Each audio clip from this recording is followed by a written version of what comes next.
à 12h maître Amadou Sall nag war a yëkkati ay kàddu rek ci plaidoirie bi donc mu doon plaidoirie bu mu def ñu ko ci kanamu chambre administrative bi moom maître Amadou Sall ñëw tey rek ñu noonu moom maître Amadou Sall avocat wu Barthélémy Dias daal na ko gis ngeen convocation wu doon fustigé li nga xamante ne mooy élection wu Abass Fall fii ci c'est bon ñu dem.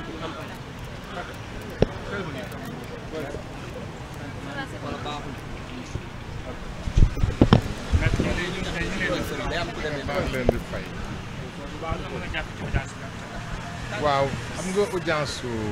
Cour suprême audience yoo xam day bëri wax parce que audience su Cour suprême c'est une audience écrite mooy lépp loo xam ne ni fi da nga ko fi wax wala nga def ko fi lu ñuy bind la ba pare te li ñu doon bind lépp bind na ko fii soo fi ñëwee rek da ngay gàttal looloo tax du yàgg donc lu ñu waroon wax nañ ko. léegi Cour suprême nee na dogalam su midi jotee la koy wax donc ñu ngi xaarandi ba midi jot ñu xam lan la dogal may wax ne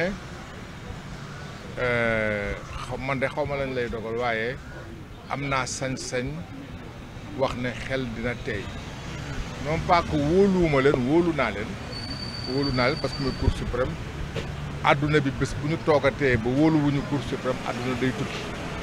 kon mënuñ leen bañ a wóolu suñu àndee ci li ñu def dinañu leen wóolu suñu àndul ñoom ci li ñu nar a def dinañu leen wóolu waaye xel dina tey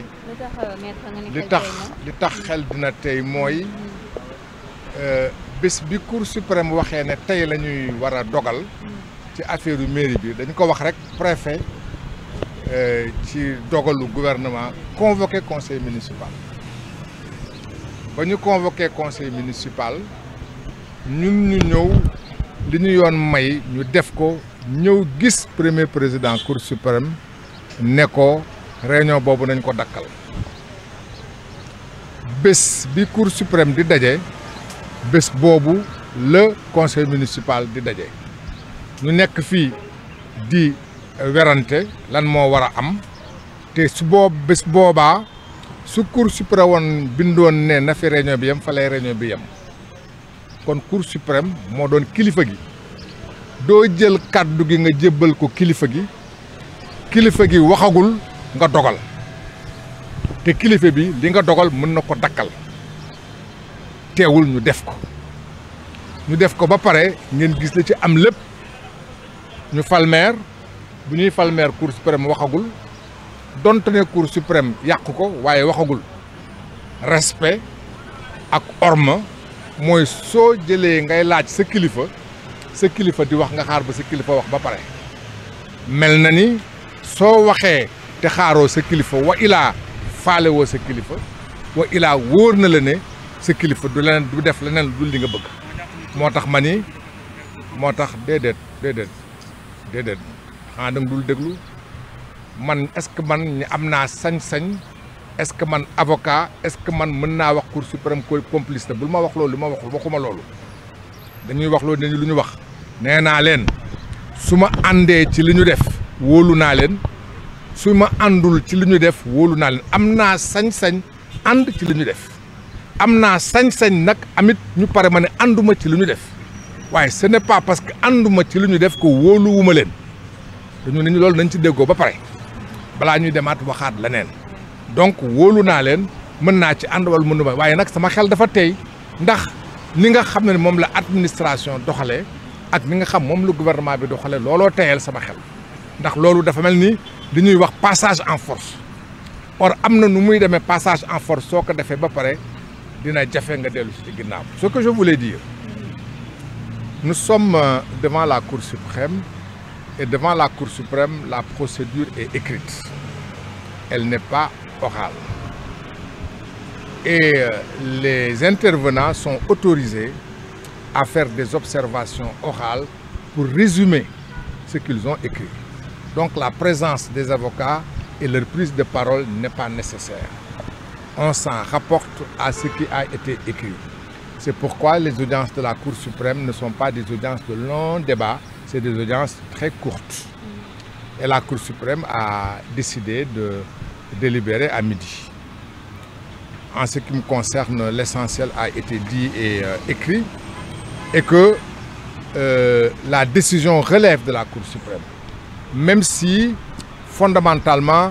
nous avons des craintes. Les craintes que nous avons sont liées d'une certaine façon au comportement à la fois du conseil municipal, de l'administration, et j'allais dire à la pression